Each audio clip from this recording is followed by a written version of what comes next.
ఓం శ్రీరామచంద్ర పరబ్రహ్మణే నమః. ఓం నమో వశిష్ఠ విశ్వామిత్ర వ్యాస వాల్మీకి సుఖాదిభ్యః. ఓం శుక్లాంబరధరం విష్ణుం శశివర్ణం చతుర్భుజం ప్రసన్నవదనం ధ్యాయేత్ సర్వ విఘ్నోపశాంతయే. ఓం నమో బ్రహ్మాదిభ్యో బ్రహ్మ విద్యా సంప్రదాయ కర్తృభ్యో వంశ ఋషిభ్యో మహద్భ్యో నమో గురుభ్యః. ఓం శ్రీరామో రామభద్రశ్చ రామచంద్రశ్చ శాశ్వతః రాజీవలోచన శ్రీమాన్ రాజేంద్రో రఘుపుంగవః.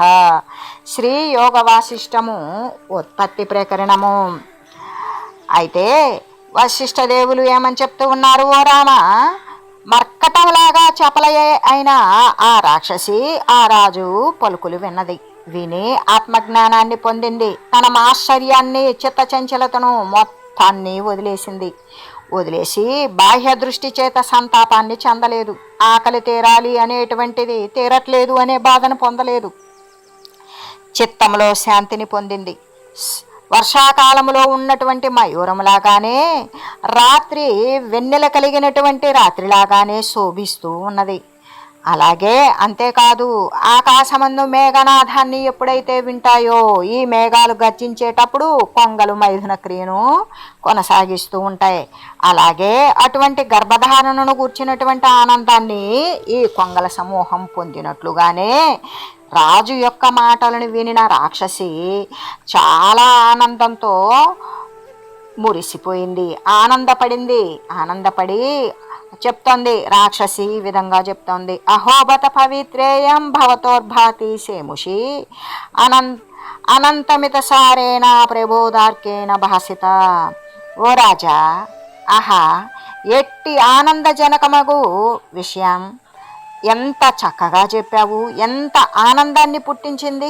శాంతము, మరి నిత్యోదితము అంటే శాశ్వతమైనటువంటిది, ఏకరసమును అయిన జ్ఞాన భాస్కరుని చేత, జ్ఞానమనే సూర్యుని చేత ప్రకాశితమై మీ ఇరువురు యొక్క బుద్ధి కూడా నిర్మలమై వెలయుచూ ఉన్నది.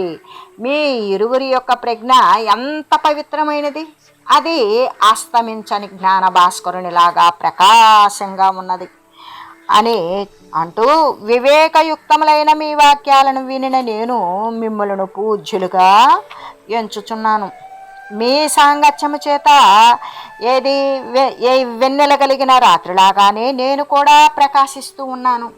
పుష్ప సంబంధం చేత గంధము, సూర్య సంబంధం చేత కమలము వికాసాన్ని పొందినట్లుగానే, ఏ విధంగా మంచి సువాసన రావాలి అంటే పుష్పము యొక్క పరిమళమే, అంటే పుష్ప సంబంధం చేతే మంచి వాసన.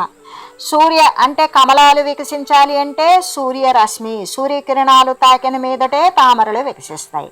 కాబట్టి ఇక్కడ సూర్య సంబంధం చేత కమలాలు వికసించినట్లుగానే ఈ యొక్క చిత్త వికాసము అనేది పొందినట్లుగా సజ్జనుల యొక్క సాంగత్యము చేత జీవులు శ్రేయస్సుని పొందుచూ ఉన్నారు.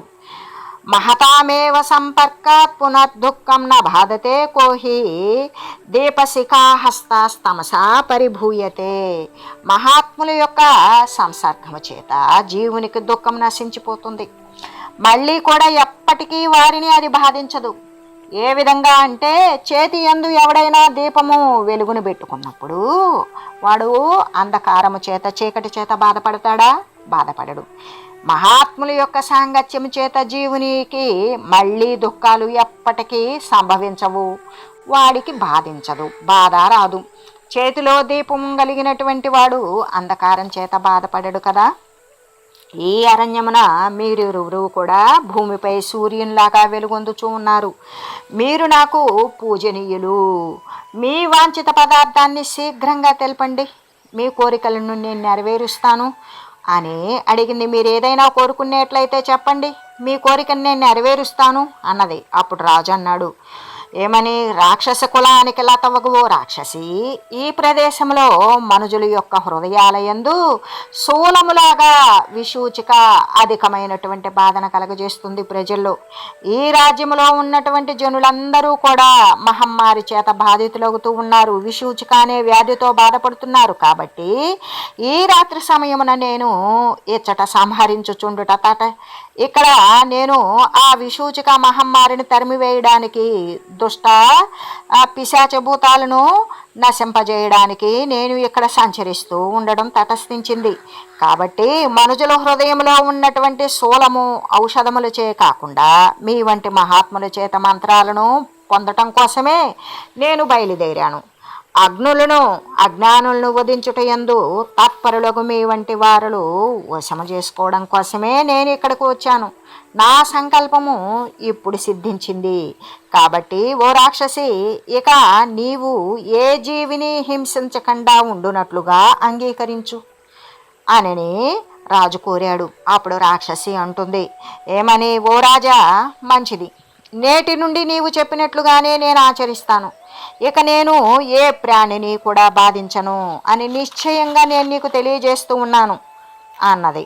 అప్పుడు రాజు అంటున్నాడు, ఓ కమలేక్షణి, ఇతరులను భుజించేటువంటి స్వభావం కలిగిన నీవు అహింస నిరతం కనుక అయ్యావనుకో, మరి నీ శరీరం యొక్క నిర్వహణ, నీ పొట్టబోసుకోవడం అనేది ఎలా జరుగుతుంది అని రాజు అడగ్గా అప్పుడు రాక్షసి చెప్తుంది, ఓ రాజా, ఈ పర్వతంపై 6 నెలల వరకు నేను సమాధి నుండి ఆ తర్వాత వ్యుత్థాన దశను పొందాను.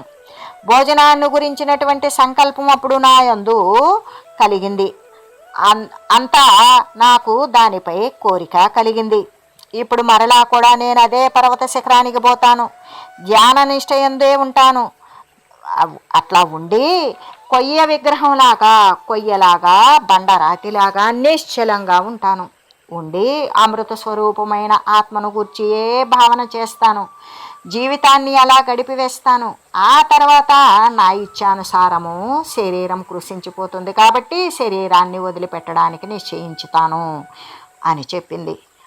చెప్పి, ఓ రాజా, శరీర త్యాగ పర్యంతము నేను ఈ ప్రాణి హింసను, ఏ ప్రాణిని కూడా నేను హింసించను. ఎందుకు?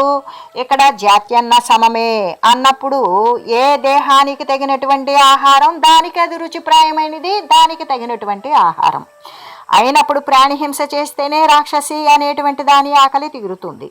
కాబట్టి నా శరీరం నశించిపోయినా పర్వాలేదు ఓ రాజా, నేను శరీరం వదిలేటంత వరకు కూడా నేను ఏ ప్రాణిని కూడా నీ కోరిక ప్రకారం హింసింపను. ఇక నేను ఇప్పుడు చెప్పబో దానిని విను రాజా అని చెబుతూ, శరశ్చంద్రుని పగిది అంటే శరత్కాల చంద్రుడు ఏ విధంగా వెన్నెలలు కురిపిస్తూ స్వచ్ఛంగా ఉంటాడో, అంత నిర్మలంగా ఉంటాడో, అలాగే హిమాలయ పర్వతము అనే నిర్మలమైన పర్వతం ఒకటి ఉన్నది అక్కడ. అది ఉత్తర దిక్కున ఉన్నదే పూర్వ పశ్చిమ తూర్పు పశ్చిమ సముద్రాల వరకు కూడా వ్యాపించి ఉన్నది.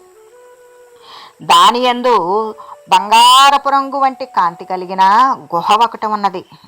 అందు లోహమయ మేఘంలాగా లోహంతో చేయబడినటువంటి, లోహంతో నిండినటువంటి మేఘంలాగా భయంకర ఆకారం కలిగిన కర్కటి అనే రాక్షసి నివసిస్తూ ఉంటుంది.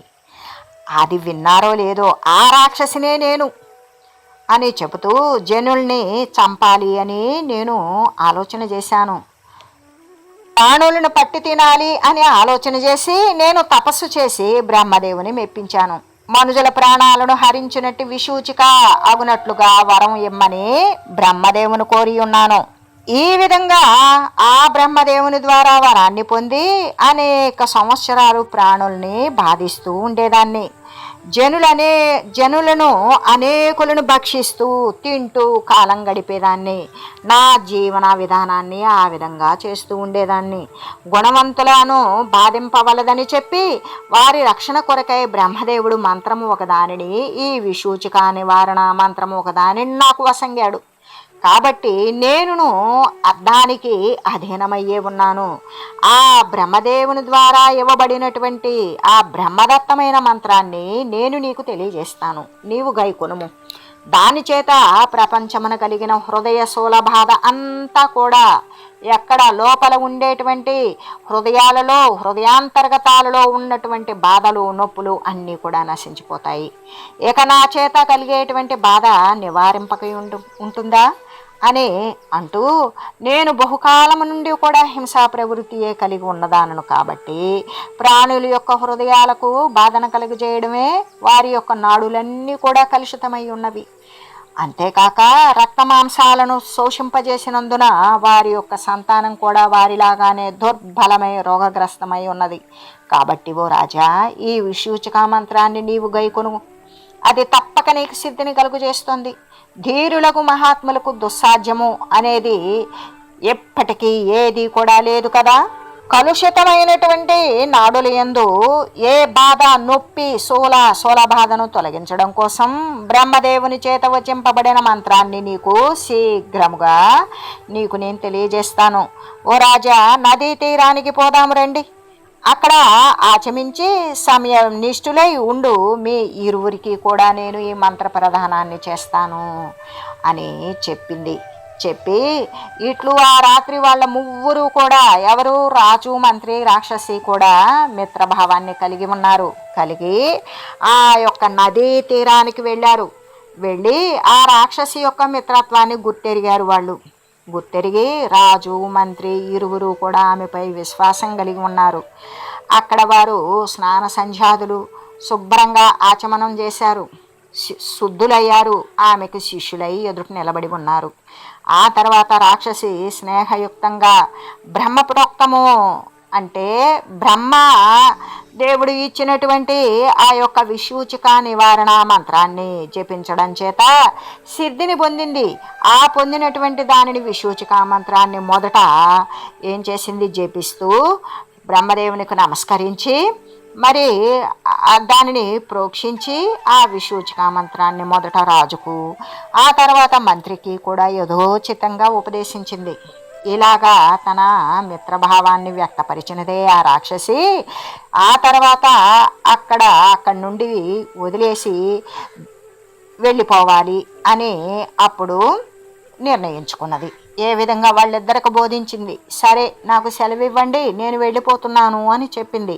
అంతకుముందు ఆమె ఆహారం స్వీకరించకుండా కొన్నాళ్ళు ఆ విధంగా సమాధిష్ఠురాలై ఉండి తర్వాత స్పృహ కలిగిన మీదటి శరీరాన్ని త్యజిస్తాను చెప్పిన మాట తోటి ఆ రాజు ఆమె వెళ్తుంటే ఆపాడు. గురుస్త్వం నౌ మహాదేహే వయస్యాచ సునిర్వృత నిమంత్రయావహే యత్నాద్గ్రాసాయ తవ సుందరి. రాజు అంటున్నాడు, ఓ దీర్ఘదేహి, ఓ పెద్ద శరీరం కలిగిన దానవు, నీవిప్పుడు మాకు గురువు. ఏ విధంగా బ్రహ్మప్రోక్తమైనటువంటి మంత్రాన్ని మాకు ఇప్పుడు ఉపదేశించావు, విషూచిక నివారణ మంత్రాన్ని. అంతేకాదు నువ్వు మాకు గురువు, అంతేకాదు మిత్రురాలు కూడా అయ్యావు. కాబట్టి నీకిప్పుడు భోజన సదుపాయాలన్నీ కూడా మేము ఏర్పాటు చేస్తాము అని చెప్పాడు. చెప్పి ఈ నిశ్చయమునందు నీవు కార్యాన్వితం చేయాలి. సజ్జనులైనటువంటి మహాత్ముల దర్శనం చేత మిత్రత్వం అనేది సిద్ధిస్తుంది కదా. నీవు సుందరమైనటువంటి అలంకారాలను ధరించు, మనోహరాకృతి కలిగినటువంటి మా రాజగృహానికి రా, అక్కడ సుఖంగా నీవు వసింపవచ్చు అని రాజు చెప్పాడు. అప్పుడు రాక్షసి ఏమంటుందంటే, ఓ రాజా, సుందరమైన స్త్రీ రూపాన్ని ధరించిన నాకు అన్నపానాలు సమకూర్చగలవు, కానీ రాక్షసినగు నన్ను దేని చేత తృప్తిపరచగలవు? సుందర స్త్రీ లాగా అయితే అన్నము నీళ్లు ఇవ్వగలవు, అది నాకు తృప్తినివ్వదు. నాకు ఎటువంటి ఆహారం, రాక్షసిని నేను, నాకు రాక్షసికి ఇవ్వవలసినటువంటి ఆహారంతో నేను పడగలను, నువ్వు ఎట్లా చేయగలవు అని రాక్షసోచితమైనటువంటి ఆహారము అంటే నరమాంసాదుల చేత మాత్రమే నాకు తృప్తి కలుగుతుంది. కాబట్టి సామాన్య భోజనం చేత కాదు కదా. ఎలాగంటే నా పూర్వ రాక్షస స్వభావము దేహపతన పర్యంతము కూడా ఉండియే ఉంటుంది. ఈ విధంగా జ్ఞానం కలిగినప్పటికీ కూడా నాకు ఈ రాక్షస స్వభావము అనేది ఈ శరీరం వదిలేటంత వరకు కూడా అది అట్టే దాని యందు మిగిలి ఉంటుంది అని చెప్పగా అప్పుడు రాజు అంటున్నాడు, అనిందితమైనటువంటి ఓ రాక్షసి, బంగారు ఆభరణాల చేత శోభిస్తూ స్త్రీ రూపధారినివై కొంతకాలం మా గృహాన్న నువ్వు నివసించు. అప్పుడు నా రాజ్యంలో ఉన్నటువంటి దుష్టులు, చంపడానికి సిద్ధమైనటువంటి శిక్షార్హులు, దొంగలు మొదలైన వారినందరినీ ఒక చోట చేర్చి నీకు భోజనంగా సమకూరుస్తాను. నీవు అప్పుడు సుందర స్త్రీ రూపాన్ని త్యజించి రాక్షసిలాగా అప్పుడు ఏదైతే అలంకరించుకున్న, తెచ్చిపెట్టుకున్న, వేసుకున్న ఈ సుందరమైన స్త్రీ రూపాన్ని వదిలేసి రాక్షసిలా అవ్వు. అప్పుడు నీ ముందు ఉంచబడినటువంటి ఈ చోరులు, వద్యులు, శిక్షకులు ఎవరైతే ఉన్నారో వారిని హిమవత్ పర్వత ప్రాంత శిఖరానికి తీసుకెళ్ళు. అక్కడ సుఖంగా భుజించు. అధికంగా భుజించిన నా తర్వాత ఇక అధికంగా భుజించు వారలకి ఏకాంత భోజనమే సుఖప్రదమవుతుంది కదా. ఎవరైనా అదనంగా తినేటువంటి వాళ్ళు ఏకాంతంగానే తింటారు. కొంచెంగా తినేవాళ్ళు నలుగురిలో తింటారు. ఒక్కొక్కసారి నలుగురిలో కొంచెంగా తిని వచ్చి కూడా వాళ్ళు ఇంటికొచ్చి మళ్ళీ తినే రకాలు ఉంటారు. అదేవిధంగా అదనమైన ఆహారాన్ని గ్రసించే వాళ్ళు ఒంటరిగా ఏకాంత భోజనమే సుఖప్రదమవుతుంది కదా. కాబట్టి భోజనము చేత తృప్తిని పొందు, కొంతసేపు నిద్రించు, మరలా సమాధిస్తవు కమ్ము. సమాధి నుండి లేచిన తర్వాత మళ్ళీ మిగిలినటువంటి సమయాలలో మళ్ళీ ఇక్కడికి వచ్చి నీకు భోజనార్థం కోసం మళ్ళీ చావటానికి అర్హులైనటువంటి ప్రాణుల్ని నేను సిద్ధం చేసి ఉంచుతాను. వాళ్ళని మళ్ళీ తీసుకొని వెళ్ళు, మళ్ళీ నీ ఆకలి తీర్చుకో. ఈ విధంగా చేయటం పాపం కాదు కదా. ధర్మపూర్వకమైనటువంటి హింస గొప్ప దయయే అవుతుంది. సమాధి నుండి లేచిన తర్వాత ఇక్కడికి రమ్ము. విరుద్ధ భావులకు జీవులందైనప్పటికీ కూడా మిత్రత్వము స్థిరపడినా ఇక అది ఎన్నటికీ కూడా తొలగనేరదు అని చెప్పాడు రాజు. అప్పుడు రాక్షసి అంటోంది, ఓ రాజా, నీవు చెప్పింది యుక్తమే, అలాగే చేస్తాను. మిత్రుని వాక్యాలను ఎవడైనా సరే అభినందించకుండా ఉంటాడా అని చెప్పి ఇత్యుక్త్వా రాక్షసీ తత్ర సంపన్నాసు విలాసిని హారకేయూరకటక పట్ట శ్రద్ధామధారిణి రాజన్నా గచ్చామ ఇత్యుక్త్వా భూపమంత్రినౌ హారకేయూరకటక పట్ట శ్రద్ధామధారిణి. అప్పుడు ఇంకా చెప్తూ ఉన్నాడు శ్రీ వశిష్ఠుడు, ఈ విధంగా చెప్తూ ఉన్నాడు, రామ, ఆ రాక్షసి ఇలా పలికి హారకుండల కటకమాలాదులన్నింటినీ కూడా ఏది అందంగా కనపడడానికి వేసుకున్నటువంటి సుందరమైనటువంటి సువర్ణ మాలాదులన్నింటినీ ధరించి ఉత్తమమైన స్త్రీ రూపాన్ని పొందింది. రాజుతో ఇక పోదాము అని చెప్పింది. అప్పుడు ఆ రాజు మంత్రి ముందు వెళ్తూ ఉండగా వారి వెనుక రాక్షసి కూడా పోసాగింది. ఆ తర్వాత వాళ్ళు ముగ్గురు కూడా రాజగృహాన్ని చేరారు. ఒక రమణీయమైన ప్రదేశానికి వెళ్ళారు. స్నేహయుక్తంగా పరస్పరం ఒకరితో ఒకరు క్షేమ సమాచారాలు, కుశలమైనటువంటి విషయాలు, వార్తాలాపాలు చేశారు. ఆ రాత్రి అంతా కూడా అచ్చటలా జరిగిపోయింది. మరునాటి ఉదయం రాక్షసి అంతఃపుర స్త్రీలతో కలిసింది. విలాసంగా, ఆనందంగా, సంతోషంగా ఉండసాగింది. రాజు మంత్రులు కూడా వారి వారి కార్యాలయందు ప్రవృత్తులై ఉన్నారు.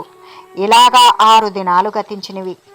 6 దినాలు అయిపోయిన తర్వాత రాజు తన రాజ్యభారమందలే తన రాజ్యంలో ఉన్నటువంటి 3,000 మందిని, అంటే చంపటానికి శిక్షకు అర్హులైన వారిని, చావటానికి సిద్ధమైన వారిని, మరి ఆ వద్యార్హుల్ని సమకూర్చి రాక్షసికి ఇచ్చాడు.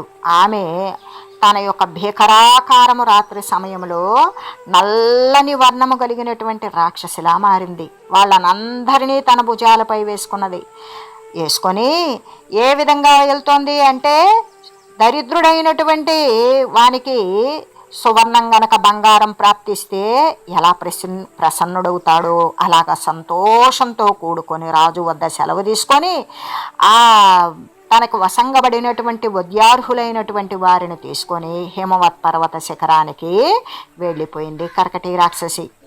అక్కడ చక్కగా భుజించింది, తృప్తిని పొందింది. 3 దినాల వరకు కూడా నిద్రించింది. తర్వాత స్వస్థ చిత్తయింది, సమాధి నిష్ఠయందు ప్రవేశించింది.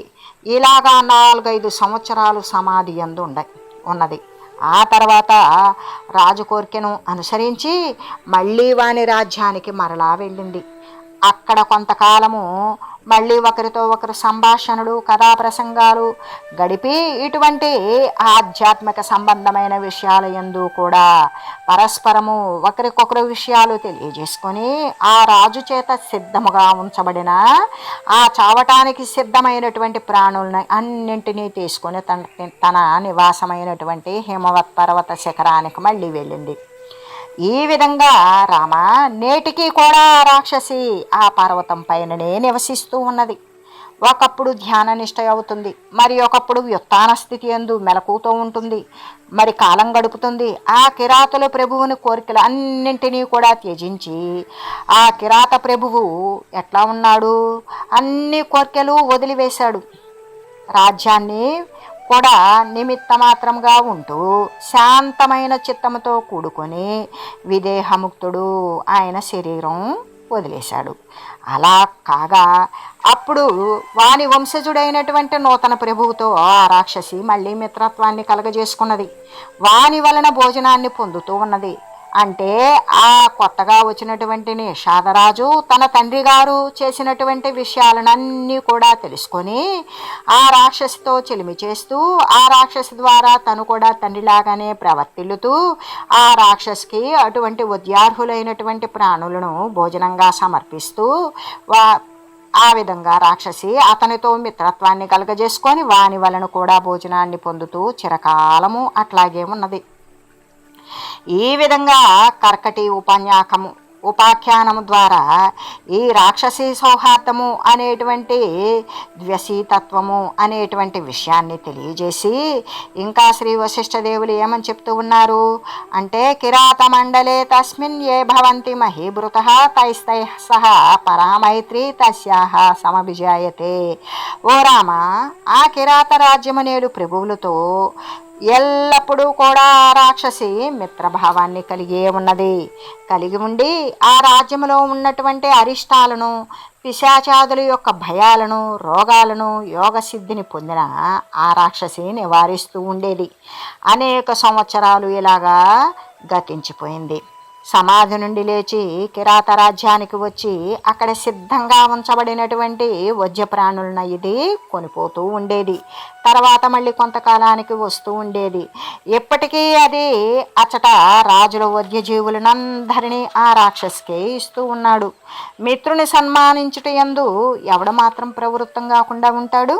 ధ్యాన నిష్ట యందు ఉండడం చేత ఎప్పుడైనా చాలా కాలానికి కిరాతుల రాజ్యానికి రాకయుండట్లయితే అచ్చటి జనులు రోగ నివారణ కోసం కందరదేవి అనే అమంగళ అని పేర్కొనబడేటువంటి దాని విగ్రహాన్ని ఉన్నత ప్రదేశమందు స్థాపన చేసి అప్పటి నుండే ఆ కిరాత రాజ్యాన్ని పాలించు రాజులందరూ కూడా కందరాదేవి యొక్క ప్రతిష్టనే గావిస్తూ ఉండేవారు. ఏ దుష్టుడగు రాజైనా కూడా కందరాదేవిని ప్రతిష్ఠించకపోతే వాని ప్రజలు అరిష్ట బాధలను పొందుతూ ఉండేవారు. ఆ కందరాదేవిని అర్చించడం చేతనే మనుజుడు అరిష్టనాశనము, రోగ నివారణము మొదలైన ఉత్తమ ఫలాలను పొందుతూ ఉన్నాడు. లేకపోతే వానికి అనర్థమే సంప్రాప్తిస్తూ ఉంటుంది. ఈ వద్యప్రాణుల బలిచేత ఆ దేవి అర్చింపబడుచూ ఉన్నది. ఆమె విగ్రహము నేటికి ఉన్నది. ఆ దేవి యొక్క లిఖిత చిత్రము కూడా ఆయా స్థలాల యందు ఫలాలను ప్రసాదిస్తూ ఉన్నది. సర్వులకు కూడా సస్య సమృద్ధి కలుగజేసేటువంటిది. ఐశ్వర్యాలకు సకల సంపత్తులకు ప్రసాదించే ఈ మంగళమునర్చున అయిన ఈ కందరాదేవి చాలా కాలము జనుల చేత పూజలు అందుకుంటూ నేటికి కూడా కిరాత రాజ్యములో విజయాన్ని అందిస్తూ విజయాన్ని చూస్తూ విజయాన్ని పొందింపజేస్తూ ఉన్నది అని చెప్పి అప్పుడు ఇంకా శ్రీ వశిష్ఠ మహర్షి ఏమని చెప్పారంటే, ఏ తత్తే కథితం సర్వం మయాఖ్యానం నిందితం కర్కట్య హిమరాక్షస్య యథావదను పూర్వశః. ఏమని, ఓ రామ, హిమవత్ పర్వతంపై నివసిస్తూ ఉన్న కర్కటి అనే రాక్షసి యొక్క ఉత్తమ చరిత్ర అంతా కూడా యథాప్రకారం నీకు నేను తెలియజేశాను రామచంద్ర. ఈ విధంగా హిమవత్ పర్వతంపై నివసించేటువంటి కర్కటి రాక్షసి యొక్క ఉత్తమమైన చరిత్ర అంతా కూడా నీకు ఉన్నట్లుగానే ఎరిగించాను. మరి అప్పుడు శ్రీరామచంద్రుడు అడుగుతున్నాడు, ఓ మునీంద్ర, హిమాలయమందలి భీకర అరణ్యమున జన్మించిన ఆ రాక్షసి కర్కటి అనే పేరు ఎలా వహించింది అని అడిగాడు. అప్పుడు శ్రీ వశిష్ఠ మహర్షి అంటున్నాడు, రామా, వారి వారి స్వభావాన్ని అనుసరించి రాక్షసులలో అనేక జాతులు ఉన్నవి. వారు శుక్ల, కృష్ణ, హరిత, ఉజ్వల అనే రకరకాల రంగులు కలిగి ఉన్నారు. శుక్ల అంటే తెలుపు, కృష్ణ అంటే నలుపు, హరిత అంటే పచ్చ, మరి ఉజ్వల అంటే ఎరుపు, ఇటువంటి అంటే రక్తవర్ణం, ఈ విధమైన రంగులు కలిగి ఉన్నారు. కర్కటము వంటి ఆకృతి కలిగిన కర్కటుడు అనే రాక్షసునికి జన్మించడం చేత నల్లని వర్ణము అగునిడిది అయినది కావున కర్కటి అనే పేరు ప్రసిద్ధికెక్కింది. ఈ ఆధ్యాత్మతత్వ ప్రసంగమందు ప్రపంచోత్పత్తిని నిరూపించడం కోసం కర్కటి ప్రశ్నలను కూర్చి చెప్పదలచి ఈ కర్కటి అనే ఉపాఖ్యానాన్ని నేను నీకు తెలియజేసి ఉన్నాను. ఈ జగత్తంతా కూడా ఆది, మధ్య, అంతము అనేది లేకుండా ఉన్నది. అంటే ఆది మధ్యాంతరహితమైనది, పరమ కారణమును అయిన బ్రహ్మము నుండి మాత్రమే ఉత్పన్నమైనది. కానీ యథార్థంగా ఏదీ ఉత్పన్నం కాలేదు. చంచలములగు తరంగాలు జలమందు భిన్నాభిన్న రూపములుగా ఉండునట్లుగానే పరబ్రహ్మమందు భూత భవిష్యత్ వర్తమాన కాలాత్మకముగు ఈ జగత్తు ఉన్నది. ఏ విధంగా చంచలములైన ఎప్పుడూ కదిలేటువంటి తరంగాలు, ఒకటి పెద్దది, ఒకటి పొడుగుది, ఒకటి విరిగిపడేది, ఒకటి చిన్నది, ఇలాంటి తరంగాలు అనేవి జలములో భిన్న భిన్నాలుగా ఒకే రకంగా తరంగాలు రావు, వివిధ రకాలుగా వచ్చినట్లుగానే అదంతా నీరుగా ఉన్నట్లుగానే ఈ పరబ్రహ్మమునందు కూడా భూతకాలంలో, భవిష్యత్ కాలంలో, వర్తమాన కాలంలో కూడా ఇలా పిలువబడుతూ ఇట్లా వచ్చిపోయేటువంటి దేహధర్మాలు కలిగిన ఈ జగత్తు అనేది ఈ పరబ్రహ్మమునందు ఉన్నది అని చెబుతూ, ఎలాగూ అంటే కాష్టమందు అగ్ని లేకపోయినప్పటికీ కూడా వానరాదులు దృష్టి యందు అది శీత నివారణాది క్రియలను చేయదగినట్లుగానే బ్రహ్మమును తన సమత్వ సౌమ్యత్వాలు త్యజించకుండానే కర్త అయ్యి జగన్నిర్మాణం చేస్తూ ఉన్నది. ఎలాగా? కాష్టమందు కొయ్యయందు అగ్ని లేదు, అయినా కూడా కోతులు ఏం చేస్తాయి, ఆ కొయ్యలన్నీ కూడా ముందు పోగు పెట్టుకొని ఏ విధంగా అక్కడ శీత నివారణ, అది చలిని పోగొట్టేటువంటి వేడి ఉన్నది అనేటువంటి భ్రాంతిని కల్పించుకొని కొయ్యలన్నీ కూడా ఒకదాని మీద ఒకటి కుప్ప వేసి దానికి ఎదురుగా కూర్చున్నట్లుగానే అటువంటి క్రియనే చేస్తాయి వానరాలు అన్నట్లుగా బ్రహ్మమును మరి తన సమత్వ సౌమ్యత్వాల చేత త్యజింపదు. అంటే ఆ బ్రహ్మము అనేటువంటిది తన సమత్వము చేత, తన మృదుత్వము చేత త్యజింపయే కర్తయ్యాయి, వాటిని త్యజించదు, స్వీకరించదు. కానీ మరి జగన్నిర్మాణము అనేది చేస్తూ ఉంటుంది. అలాగా అప్యనాగత ఏవాయామేవం సర్గ ఉపాగత బోహ్శాల బంజిక సంవిద్దారుణ్యేవముదోతిత. కాష్టమందు విగ్రహంలాగానే ఈ జగత్తు కూడా ఎచట నుండియో సృష్టింపబడక స్వయంగా మిథ్యారూపమున బ్రహ్మమునందు ఉదయించింది. ఏ విధంగా అంటే కాష్టమందు విగ్రహంలాగా, విగ్రహము కాష్టమందు కొయ్యయందు విగ్రహము చెక్కొచ్చు. అదే విగ్రహం లేకపోయినా కాష్టమైతే ఉంటుంది, కొయ్య అయితే ఉంటుంది. ఈ జగత్తు కూడా అంటే ఎచటి నుండియో సృష్టించబడదు, అది బ్రహ్మమునందే సృష్టించబడుతుంది. మరి స్వయంగా ఏ విధంగా వస్తుంది అంటే అబద్ధ రూపంలోనే బ్రహ్మము నుండి ఉదయించబడింది అని చెబుతూ, ఏ విధంగా కాష్టమందు విగ్రహం లాగానే ఈ జగత్తు కూడా ఎక్కడ నుండో మళ్ళీ ఉండేటువంటిది ఏకమాత్ర వస్తువు బ్రహ్మస్వరూపము తప్ప మరొకటి లేదు అని చెప్పినప్పుడు బ్రహ్మకన్యమైనటువంటి పదార్థం లేదు. మరి ఈ జగత్తు ఎక్కడి నుండి సృష్టించబడుతుంది అంటే స్వయంగా తనకు తనే స్వయంగా మిథ్యారూపమున లేకనే ఉన్నట్లుగా భ్రాంతి కొలిపిస్తూ బ్రహ్మమునందే ఉదయించి ఉన్నది అని శ్రీ వశిష్ఠదేవులు తెలియజేస్తూ, ఓం మంగళం శ్రీ గురుదేవాయ మహనీయ గుణాత్మనే సర్వలోక శరణ్యాయ సాధురూపాయ మంగళం. ఓం మంగళం కోసలేంద్రాయ రామాయ రామభద్రాయ చక్రవర్తి తనూజాయ సార్వభౌమాయ జానకీ వల్లభాయ శ్రీరామచంద్రాయ మంగళం. ఓం తత్సత్.